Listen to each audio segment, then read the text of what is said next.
dari sudut pandang kitab suci, tradisi, dan wewenang membaca gereja. Saudara-saudari yang terkasih, pewartaan para rasul yang secara khusus diungkapkan dalam kitab suci diteruskan dan dilestarikan sampai kepenuhan zaman melalui pergantian mereka yang tiada putusnya. Para rasul itu meneruskan apa yang telah mereka terima sendiri, mengingatkan kaum beriman supaya mereka berpegang teguh pada ajaran-ajaran warisan yang telah mereka terima sendiri, baik secara lisan ataupun secara tertulis kitab suci, agar mereka berjuang untuk membela iman yang sekali untuk selamanya diteruskan pada mereka.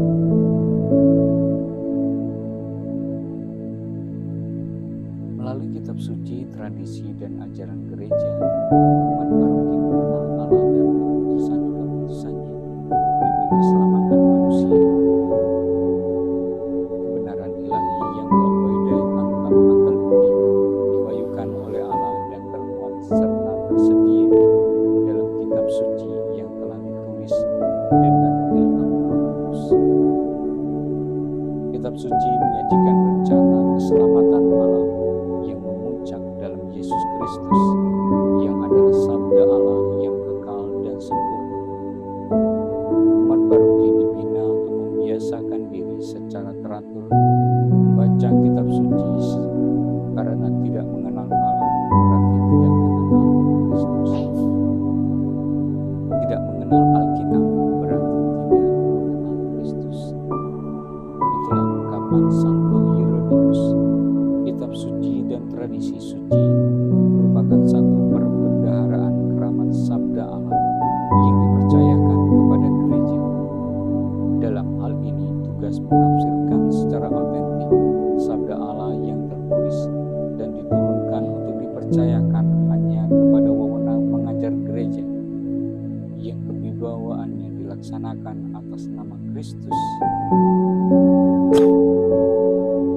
Wewenang mengajar itu tidak berada di atas sabda Allah, melainkan melayani sabda Allah yang diimani sebagai hal-hal yang diwahyukan. Di tengah masyarakat yang ditandai dengan pluralisme agama, hendaknya umat paroki sungguh sadar bahwa kitab suci mempunyai tempat khusus dalam gereja Katolik yang berbeda dengan kitab suci agama lain. Kesadaran ini dibina melalui pembacaan kitab suci secara berkelompok, dipandu pastor paroki atau katekis yang kompeten untuk itu. Terutama melalui homili, pastor paroki menunaikan tugasnya untuk mengartikan kitab suci dalam konteks saat ini.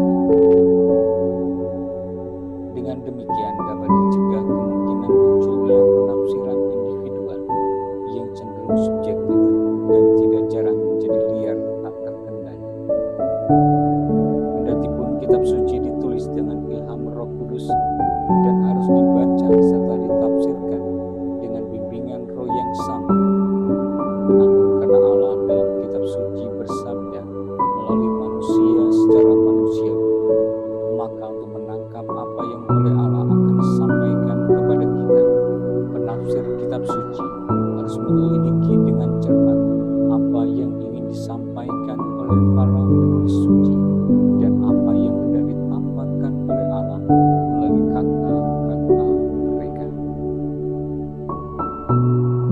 Bulan September yang ditetapkan sebagai bulan kitab suci hendaknya dimanfaatkan kembali di lingkungan untuk semakin mendalam kitab suci, khususnya Perjanjian Baru. Dengan demikian, umat paroki akan semakin mengenal Kristus. Barang siapa melihat Dia, melihat Bapa juga. Dengan segenap kehadiran dan penampilannya, dengan sabda maupun karyanya, dengan tanda-tanda serta mujizat-mujizatnya, namun terutama dengan wafat dan kebangkitannya yang penuh kemuliaan dari maut. Akhirnya dengan mengutus roh kebenaran menyelesaikan semuanya. Jelaslah bahwa